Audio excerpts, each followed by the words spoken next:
What is up, everybody? Welcome to another episode of the LA Soccer Hub Show, man. It was an insane weekend of Leagues Cup. Just everything going on. Obviously LAFC versus Monterrey. What a game! What an insane finish. So much going on. We'll definitely get into that. We'll talk about everything going on moving forward this week. You got the final of Leagues Cup. You got footy around the world going on. Saudi Arabia is making moves with Neymar and all these different things. But here to help me talk about all that, we got Justin Ruderman again. Justin, how you doing? Doing well, man. It was a wild game at the Rose Bowl, I think. We talked about at halftime that it was a little bit underwhelming, maybe despite LAFC being up 2-0, but by the end there were lots of storylines and lots of things to talk about, weren't there? Yeah, and it was weird. I think when you and I, when we were talking about, like, yeah, you mentioned at halftime, it was to me, it was kind of a boring game. I just feel like the game. Look, let's talk about the game at half. That's what I meant. The game was a little boring at half, but and I'll explain why.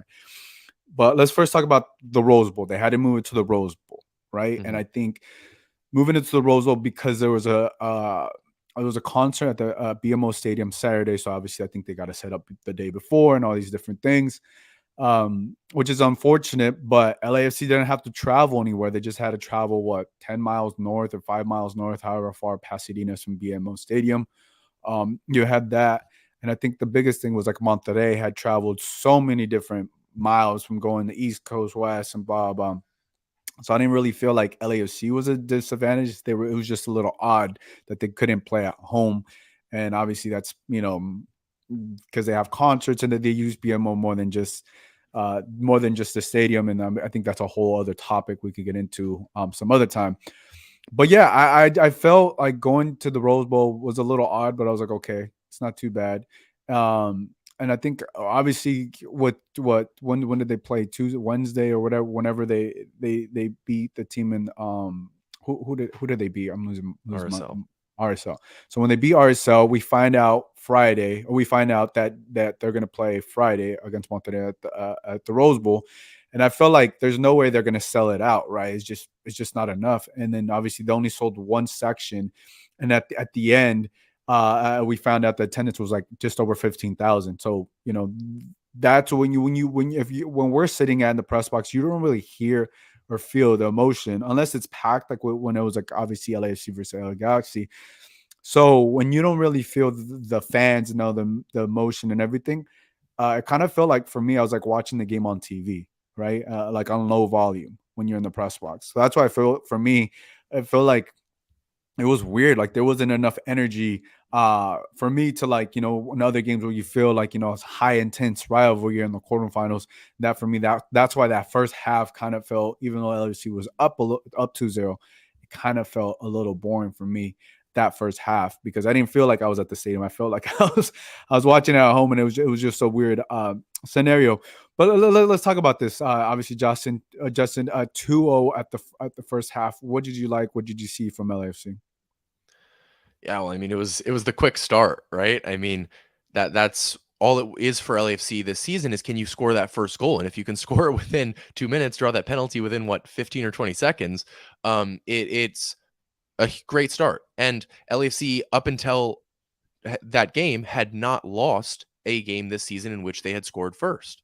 So it looked like a good, first half, especially in those first 30 minutes. And Matty Bogusz was playing well. Denny Bawonga was getting a ton and ton of space on that his wing, and just having his way really for the most part. Um, Even though Monterrey were controlling possession still in that first half, it was an LAFC game plan to hit on that counter attack, and I wrote about that in my preview because that was always going to be their game plan. But as Steve Cherundolo said post game, they should have been able to keep possession more, and that would have been a big difference throughout the game. Is, can you find those portions of possession throughout the game? And LAC couldn't find that. So when you're dominated for so long, those goals are eventually going to come in. They're eventually going to flow in that second half, when you're being dominated 70% possession on the night. So you have to be able to counterbalance that. If you're going to play on the counterattack, you have to have moments where you can have the ball and let your team rest and let your team get some momentum and calmness back into the game, because otherwise you're not going to be able to fight against Monterrey for 90 minutes in that way. Yeah, look, to me, obviously Monterrey is the most talented team on paper. Obviously, and then we knew Carlos Vela wasn't going to be on there, but even like, I think LAFC getting the Denny Boanga goal, or penalty, excuse me, and then obviously Matty Bogus. Like I realized that in the game that Monterrey was just going to have the possession. Just they were going to do, and to your point, they LAFC capitalized on those counterattacks, and that's why you saw that's how the second goal came for Bogus. That's how the penalty was just right out the get go. They just bam, Danny Bong was doing his things, and there was also other opportunities for them to get a third goal, which I think hit the crossbar right before half. But I think one thing that when I looked at the lineup, one thing that I didn't like right away was seeing Mario Gonzalez, starting at the number 9 position, or starting up top. And the reason I say that is because I know he was available, but in my opinion, it takes players quite a few games, maybe a month or two. We even seen what when Boanga came, when other players have come play for LAFC. When you go to play a new team, it takes you a little bit of time to get adjusted to the teammates. Practices is completely different from game day, right? And you're also playing Monterrey. And I just felt like it was a lot of pressure for Mario. Maybe he will turn out to be a solid signing, but I just feel like it was so much pressure for him to perform at a high level and perform to do something so well. And I didn't feel like he was going to have a good performance because it was just a lot of added pressure from him. And he still has to get to know his teammates and the ball and everything.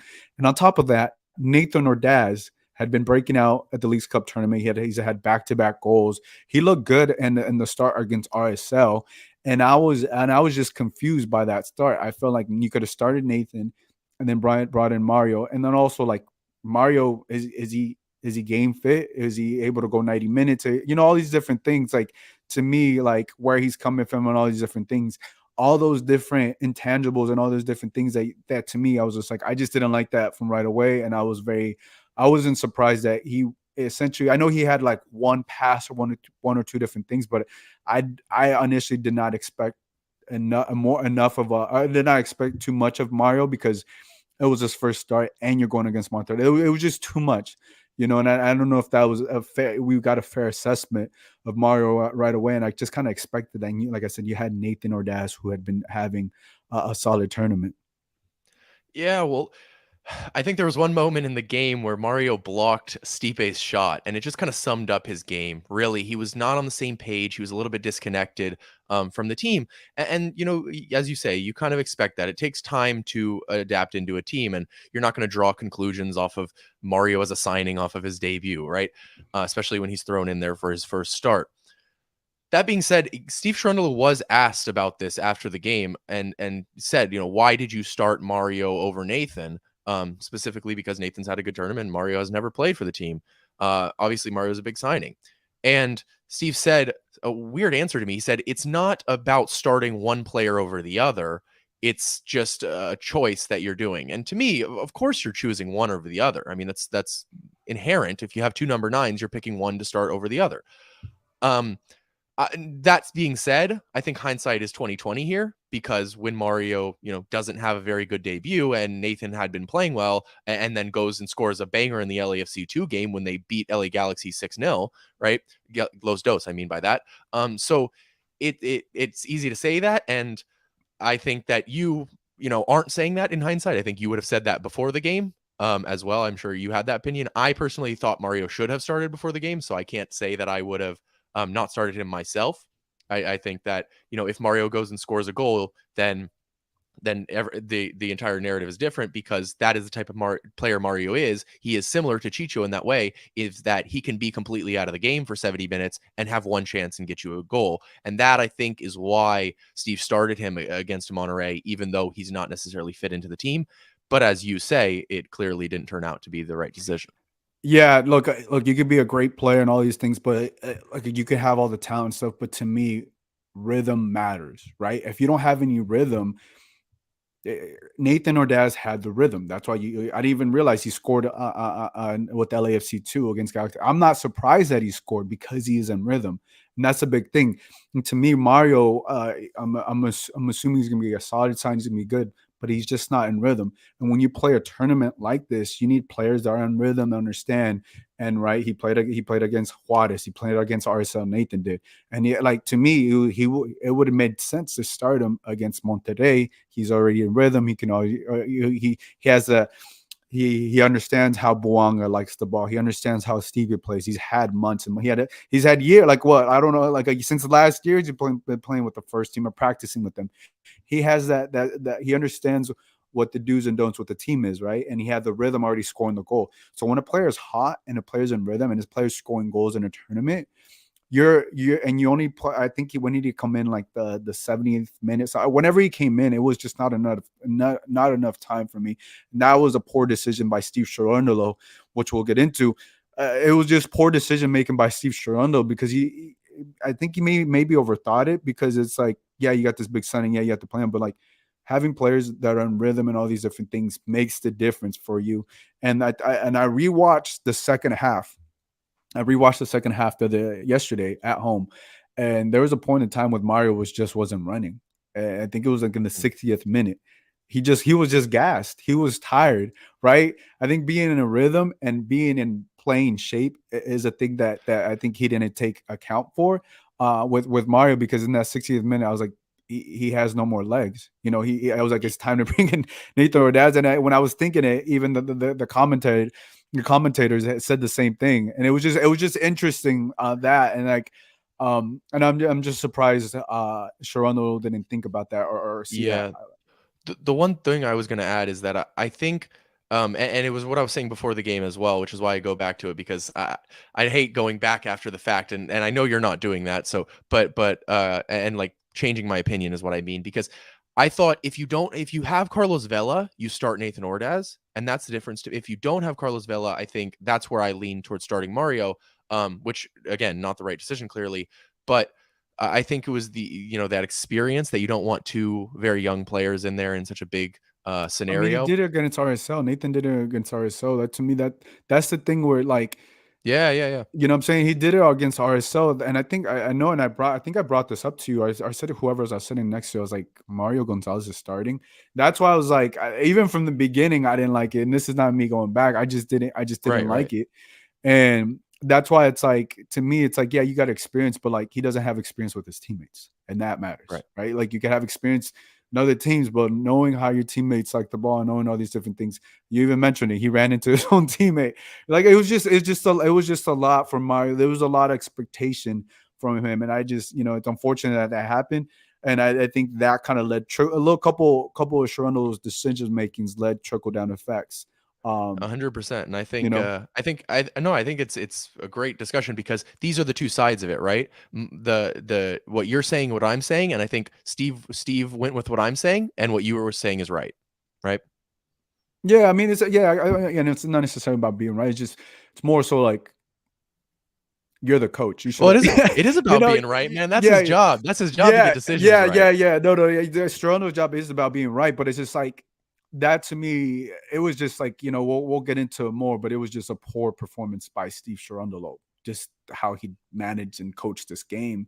It was just like typically we can talk about players being poor performance, but like it's rare that you talk about the coach having a poor performance, and it was just from top to bottom. It was just a poor performance and the game plan of what Steve Cherundolo did and what we saw, the outcome. Because there's certain things that I was like, we've seen better from him as a coach, and we've seen do different things. And for whatever reason, this game he just got it wrong. But he had opportunities, different opportunities, to right those wrongs within the game, and he just never did them. But us talk a little bit more on that. Let's talk about LAFC in the second half. Look, we could talk about the reps, we could talk about all these things. But what did you see going and starting to that second half? LAFC, remember, is up 2-0 to start the second half. Yeah, yeah. I mean, I think that it really wasn't that much of a different game flow because Monterrey were just dominating possession the whole time. Um, I think it was, as I was said at the beginning of the show, it was an avalanche where it's like you can only hold off the pressure so long if you're LAFC, and you have to have these respites where you can calm the game down, have a little possession for yourself, get a little rest in your legs, right? Because if you're defending for 90 minutes, you are running. The ball is always moving faster than you. You are chasing the ball while Monterrey is passing it around, right? There's a big difference between those two things. And I think that's why you're saying, as Mario, like if he's trying to press while the back line is just passing it around and he's trying to press from the midway line, that's going to be a difficulty for him. And I think that's what you saw. Like by the end of the game, players got tired. The lapses. Sergey put one in the back of his own net. Right. A poor push out from McCarthy, in my opinion, that he shouldn't have spilled that so close to his for the third goal for Mori. So there, simple stuff like this, and it could be the result of just trying to hold off that pressure for so long. It's very difficult. You need to find respites, and LAFC weren't able to do that in the game. Yeah, look, I think to me, the biggest thing in the second half when you're up 2-0, even if you know that they're gonna win the possession battle and they're gonna do this, the biggest thing to me, and I know I said this to you, I was like, I'm surprised Tillman has not, where's Tillman? Like, what's up with Tillman, right? The biggest thing to me, like the first substitution Cherundolo makes is Krostev in the 62nd minute for Stipe. I was like, okay, that's interesting. Maybe Stipe. I don't know. He didn't probably like what Stipe was doing or whatever. But brings in Krostev. You see right after that, they go to VAR and everything like that. Monterrey gets that penalty in the 60. I'm looking right here. The 66th minute, they score. In the 68th minute. All right, so there's 22 minutes left in the game, right? Not including extra time, right? 68th minute. There's 22 minutes left in the game. You're up 2-1. In the 68th minute, he didn't make any substitutions after that goal. It wasn't until the 79th minute when Nathan Ordaz came in for Mario Gonzalez, right?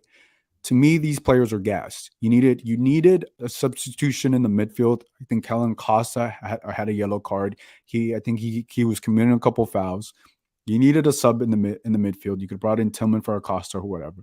But the other thing too is I wanted to see Nathan Ordaz, but to bring him in the 79th minute for Mario Gonzalez, which I agree he should have came out. But I think you could also brought in Kellen Acosta and Jesus Murillo or Mamadou Fall to play center back, because Giorgio Chiellini played 90 minutes. Giorgio Chiellini is great.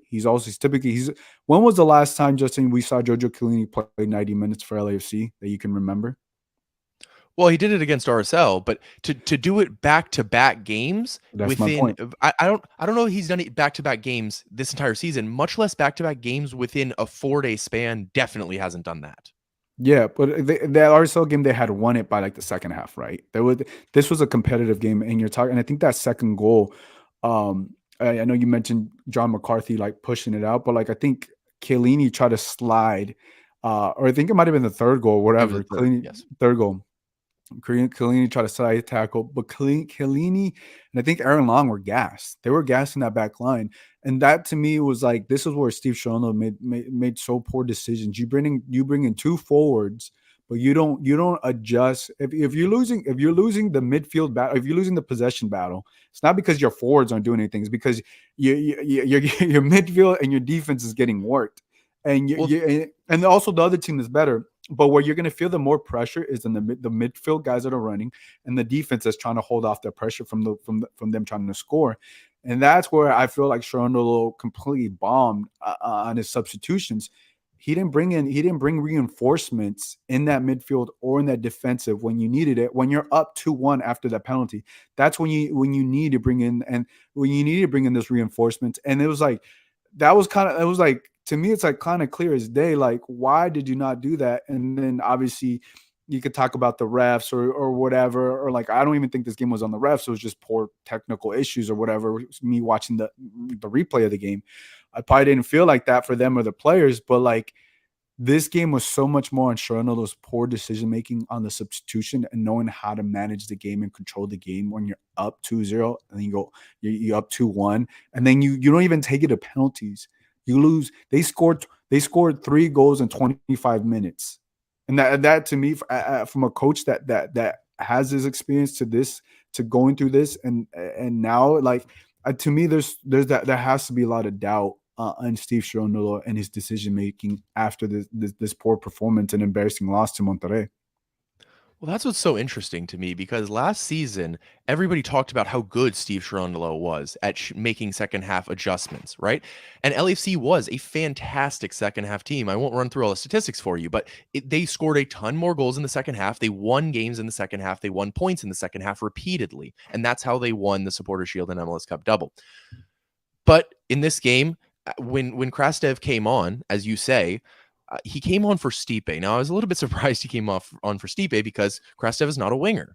He's a midfielder. And I thought, as you were saying at that time, a midfielder needed to come on, right? And I didn't. And when he came on for Stipe, I said, okay, well, at least that makes sense if you're trying to win the midfield battle. Drop into a 4-4-2, put Denny and Mario in a front two. Krastev's a midfielder. Now you have an extra man in midfield that will really help you out, right?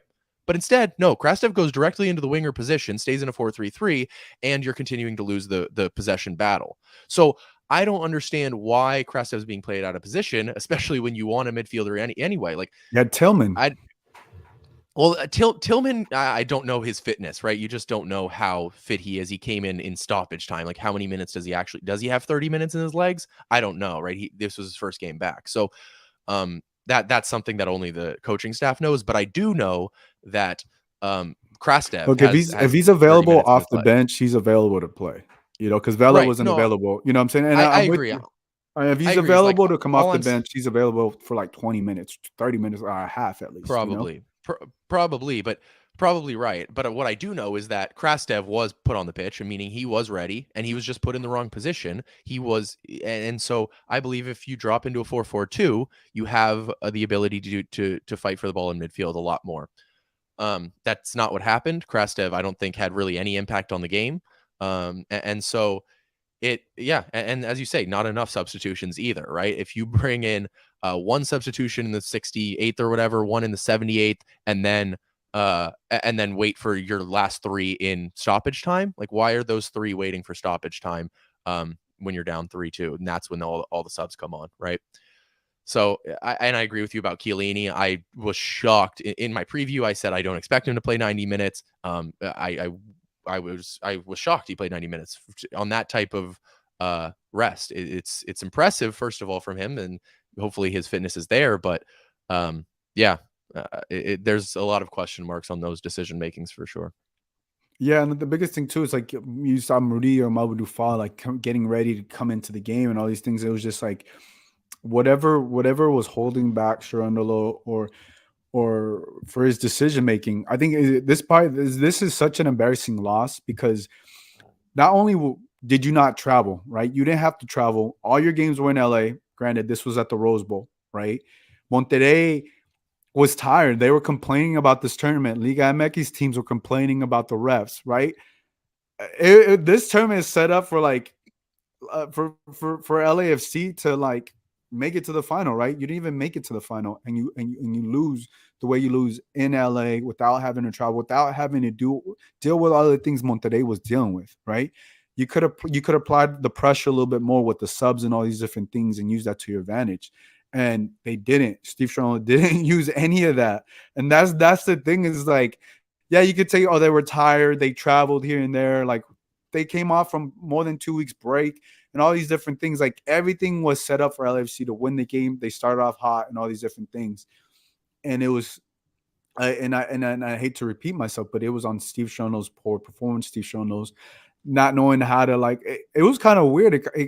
There's just like kind of just seemed like there was like rookie mistakes from a I guess you could call maybe a veteran coach now, and that's what's so alarming because what's so alarming from Steve Cherundolo because what we've seen from him now, right? If we go back, the other poor performance from him was against Club Leon, right?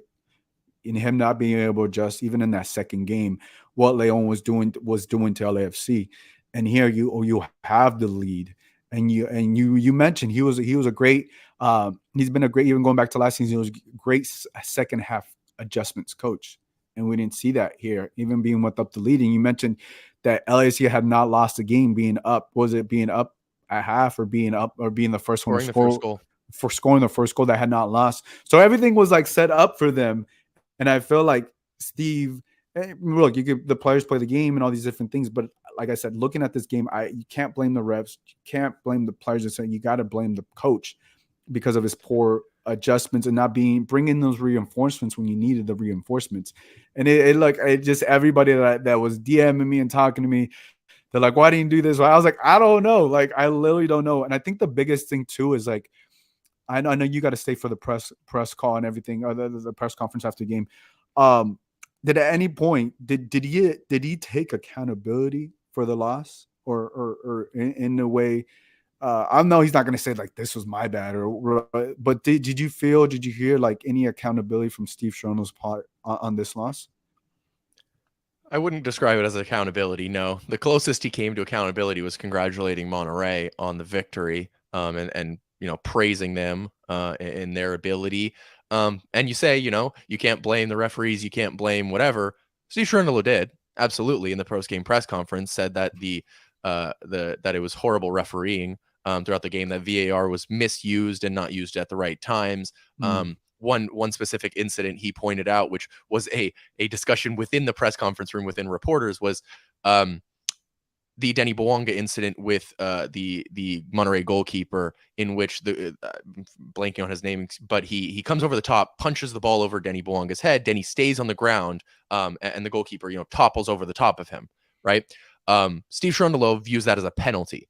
That was a And 50-50. But we thought you and I talked and about that, right? And and then we saw and the and replay. the ref called it as a foul on Denny Bouanga, right, going the other way. And so that's a big decision there. And there was reporters in the room that agreed with Steve Cherundolo. But I will tell you, I do not, and most of us do not. That was clearly a 50-50 ball that the goalkeeper has jumped up and won. If Denny wants to stay on the ground, that's his prerogative, but that doesn't mean that he draws a foul by staying on the ground. You cannot undercut a player, much less a goalkeeper, who is, yes, more protected than other players. You can like it or not, but the goalkeeper jumps up, wins the ball cleanly in a 50-50. I don't know. I really see no debate on this subject, so I'm not sure why Steve Cherundolo believes that is a penalty. There are some other decisions for sure that we can talk about. But if overall, if you're up 2-0, it's not about the refereeing decisions. And more importantly, when you go into the roster rules, I believe that roster rules are absolutely a fair criticism. Hold on, but preface that because because you mentioned obviously he talked about the refereeing, and I'll read your quote. He's like, I do really think the officials were a disaster, misusing VAR and not using it at the right moments, just all around disaster tonight. That is crazy to say, because from all we've seen this tournament, look, if you're a Liga MX fan or whatever, like, some of the calls have benefited MLS teams. Look, I'm gonna just say it, like, whether you agree with it or not, that's the stigma on this tournament. And for Steve Cherundolo, I don't agree with no, the narrative. I'll say it, but that's the stigma. Let's just go with that. That's the stigma of this tournament. And for him to say that, look, I saw the second half. I rewatched it. I don't think that it was a misuse. It was just technical issues. That's what it looked like. They were just technical issues.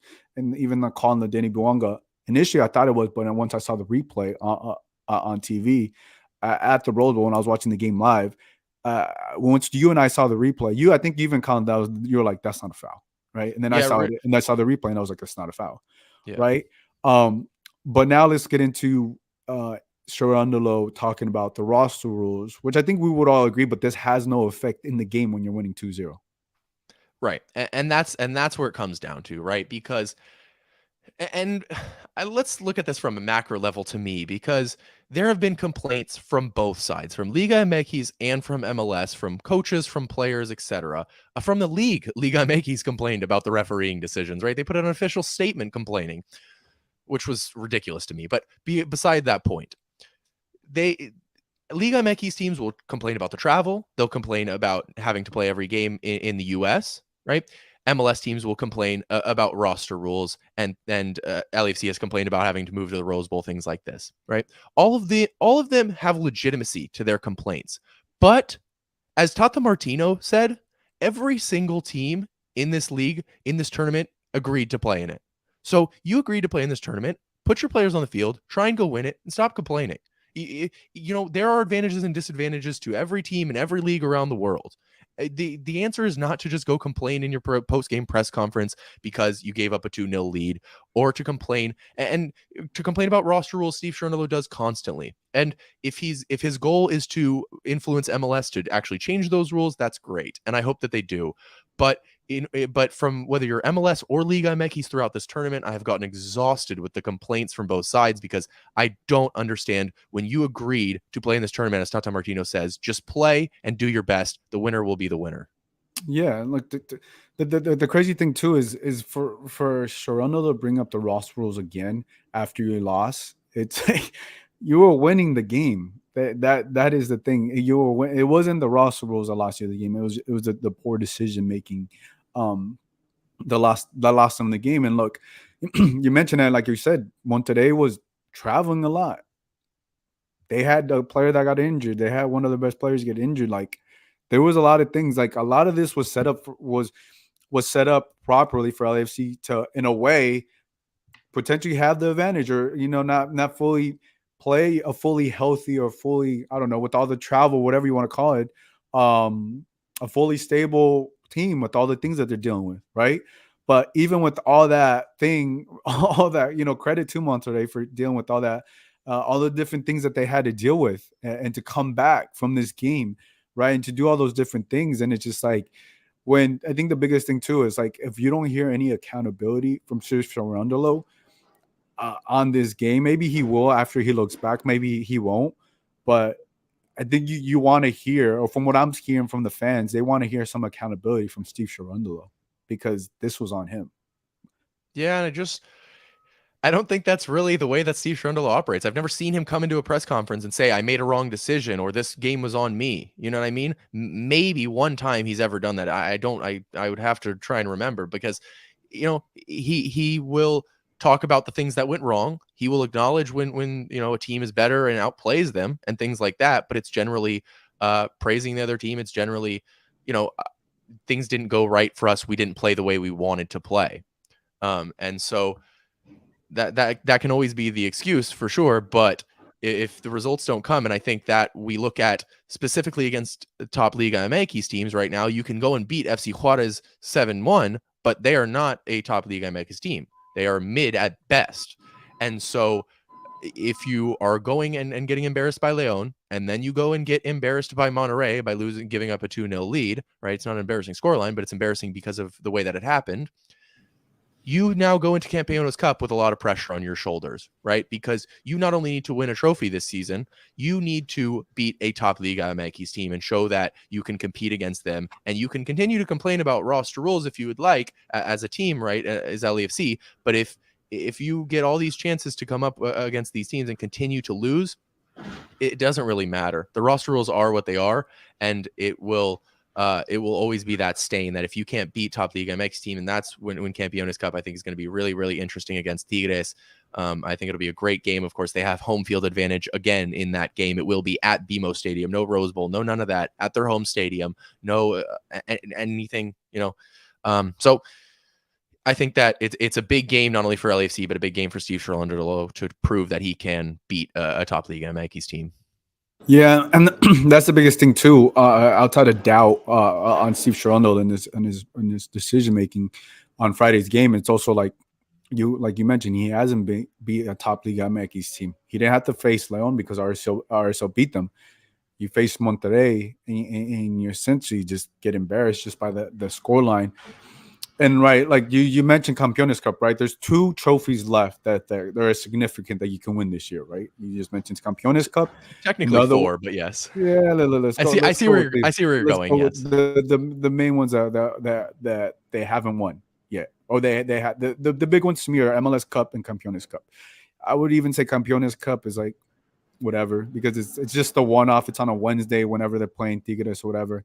Anything can happen. So we'll include it in there. But I think now there's a lot more pressure for LAFC to win. You have to win a trophy, right? That's what this team is built for. That's what the roster, this roster is built for. Is you have one of the best rosters in MLS. So there's going to be a lot more pressure on Steve Cherundolo after this poor performance, and the way they went out in this tournament and what happened with Leon. And and and for whatever reason, he can't get it done. There's going to be more and more doubt on Steve Cherundolo. There's going to be more and more pressure on Steve Cherundolo. Look, is he not accustomed to pressure? And of course, he understands it. But I think there's a different type of pressure when you're having poor performances and you're essentially the reason why your team is not performing, right? Typically, your head coach, you don't really see, yeah, okay, maybe you subbed a player, this and that, but like there's been now two different instances where Cherundolo has not, we haven't seen the best of Cherundolo for whatever reason, and all these different things. This one, I don't know where the excuse is. You had the rest. You didn't have, right. You had the rest. You came off 2 weeks. You smashed Juarez. You smashed RSL. You're winning 2-0, and you shot yourself in the foot. And then the thing is like, we're starting to have these conversations. There's a lot of fans already calling for his head, but I think that's way too early to even have those conversations about Steve Cherundolo. But like, if this continues for Cherundolo and the roster he has a solid roster, and you should not be going out in this fashion. You should not be losing this way with the type of players you have and with the type of coaching staff you have and the type of things that you have at your disposal. Yes, the roster rules are a thing, right? But those things shouldn't be brought up when you lose to a Liga Meki side and when you're winning.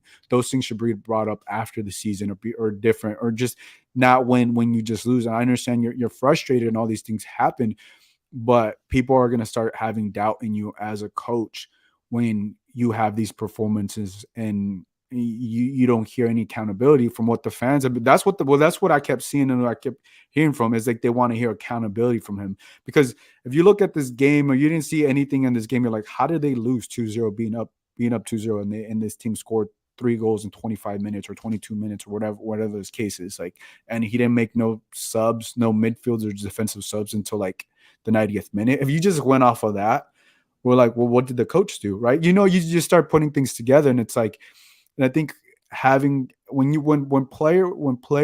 fans start to have doubt with you as a coach, when the media starts to having doubt as you a coach, then eventually players are going to start having doubt with you a coach, and then that's when things are going to start. That's when things start to get sticky. I don't think we're there yet, but if we're having these conversations, I could only imagine. I'm not saying I don't know if the players feel the same way, because I don't think they do. But once that starts to happen, Cherundolo's job starts to get a lot more difficult. Yeah, I definitely don't think it's anything within the players yet. I think it's from the fan base, because, as you say, I think it's a little bit ridiculous to jump to those type of things just yet, right? Mm-hmm. It's very reactionary. It's very you're forgetting how good he was last season, what he's done in his first season as a first team head coach, right? So I think all of those things, but I think what it really tells me more than anything is how big of a club LAFC has become. Because to me, what it means is that LAFC is the most high pressure job in MLS. And right now I would put Inter Miami maybe above them just in the past, since Messi arrived, right? Because that's what it is. But when you're looking at the club, there's no more pressure. I don't think that there's any other club in MLS that could win an MLS Cup and then have fans debating whether their coach should be sacked the next season, right? Especially after being second in the Western Conference, where LAFC is, right? It's not been a struggle overall. It's been a slump in the past 2 months, and so that just shows to me the type of pressure that is on this job. It is a European type. It's approaching that European South American type pressure, which I don't think is a bad thing at all. I think it's a very good thing. I think it's a growth in the league. But I do think it shows that the LAFC head coaching job is one of the most pressure filled, if not the most pressure filled, in all of MLS. Yeah, I'm with you, but I put it behind Inter Miami. You got Messi. It's different. Yeah. No, now that Inter Miami for sure, but you gotta to surpass Galaxy, to surpass Sounders, to surpass these type of pressure filled jobs, which I think that they have genuinely, is a really big statement for the way that LAFC has come about, and the way and then the type of fan base as well that LAFC has. Mm-hmm. Yeah, no, I don't think Cherundolo's, and I'm with you on that. The pressure and how it's growing. I think that I think Cherundolo understands it, and I mentioned this earlier, but I think the self-inflicted pressure is going to hit him different. The self-inflicted pressure is going to hit Cherundolo different, because this was on him. Like, these poor performances were on him. And the pressure is already there, right? That's it. But when you have the poor performances, that's when you the fans and everybody else starts having these different things and doubts about these different things. I still think he should be the coach. Now, if we see this now another third time, then I think you got to talk about it because there's too much talent for them to be going out this way. There's too much Look, talent. I'm not even going to have that discussion on his job until the end of the season. At the end of the season, I'll have it depending on results. But what on the pressure thing, it's interesting to me because you say it's that self, but he told me earlier this season that he doesn't feel pressure. It's not something he feels. So Oh, well, now he it's is just after this no, performance. no, I no. promise you. I'm not saying like at that moment. I'm saying like he as a person says he doesn't feel pressure. Like that's not something he puts on himself. He doesn't think about pressure as a No, he's a very concept. calm guy. No, he's a very Yeah, calm guy. No, which no, I'm with. which And I which get what you're saying. I I, think no, no, I'm I not get. saying he's right. I'm just saying it's interesting for somebody to say that, and it's a memory. It's a quote that stuck with me because I asked him. This was a few months ago that he told me this, um, and I remember it because it was like, how do you not like how does somebody as a person avoid pressure? I was a psychology major in college. You know what I mean? I don't understand how that's physically possible, right? So it's an Well, interesting look, thing for him to look. say, and now the pressure is mounting, right, from the outside Yeah, at the now, very now, least. now, watch. We'll look moving forward, but once the fans start chirping at him, and I hope things turn around for him. But right now, he's just not good. You look at the LAFC comments Instagram page, right? Look, I saw it happen with Bob Bradley. When things start to turn and people don't have faith in you, that's when he's going to feel the pressure. And I'm pretty sure he wasn't able to sleep at night after this poor performance. That's pressure, right? Whether he'll talk about it, right? After winning the MLS Cup, right? You can decompress. You don't have pressure. But now with Leon, and now with this one, it's gonna be hard to come back from this one. It's gonna be hard. It just is. It's gonna take. I don't know when they play. I think they play again this week or this weekend, or when the Not next until the league 20th. game is, or the 20th, right? In 6 days. But when they play that next game, it's gonna be hard to come back from this. Yeah, maybe they will win, but this is not gonna go over until they beat a Liga MX team, until that Tigres game, right? Later, was it this month or later in September? Whenever the September. game is, that game, there's going to be a lot of questions asked about him. Can he beat a Liga MX, a top Liga MX team? That's going to be, can you do it? Can you do it? Can you do it? Right? Until he does it. But even if he beats Tigres, right? There's people always going, well, you haven't done it in a tournament. You haven't won an actual tournament, right? In a Leagues Cup. That's what I'm telling you. That's the stigma But that's just finding a way to criticize at no, no, that no, no, point. Like no. if But you I'm saying that's what the fans and that's what people are going to look for, because it's like until LAFC, same thing when it happened to Vela, he couldn't win MLS Cup, right, and all these different things. I still think Cherundolo is a solid coach, but there is, like I said, there is doubts with his decision making. And we just never, and like I wonder, like it's so odd, it's so weird for him to perform in this way. That's why it's so shocking. I think that's why we're having this conversation so deep and all these different things, because we saw a different Cherundolo last year where things were working for him. These last couple months, things haven't been working for him, right? And it's just like, it's just so weird to see, because he's always been calm and collected. I don't think we're going to see a different Cherundolo. But I think once that pressure continues to mount, you're going to start to see different reactions from him. Because look, it's not easy when people expect you to win, and it's also not easy. It doesn't get easier when people don't want you to be there, right? And I think, like I said, we're still a long way from that.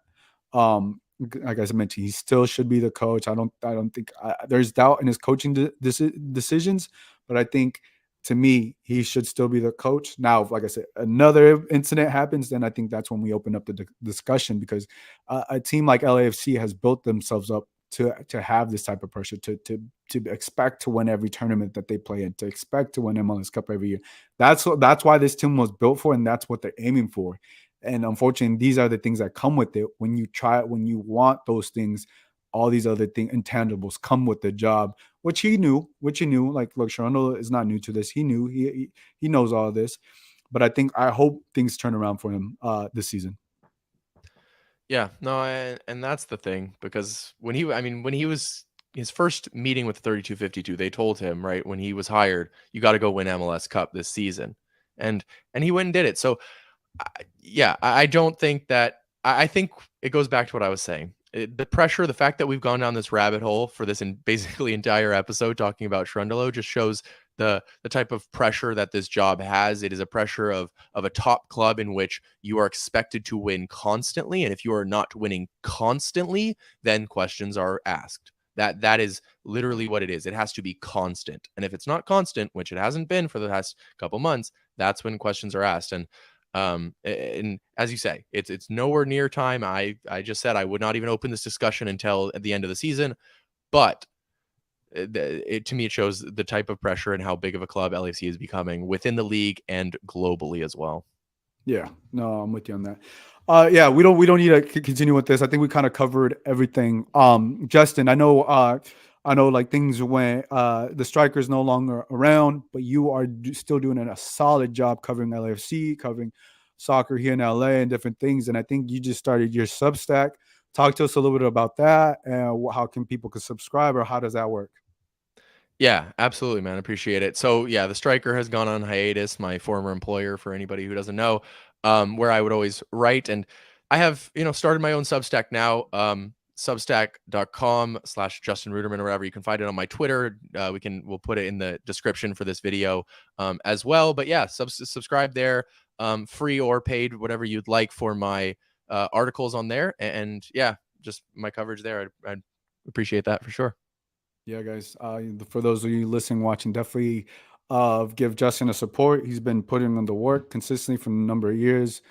So definitely, if you're a supporter or listener of mine, definitely go out and give him a support. If you like to read articles, he is in depth, and if obviously you hear him here weekly, if you want to read what he does, give him a follow on Twitter and also subscribe to the Substack. But with that said, Justin, that's going to wrap things up for us. So for this Gio, this is Justin.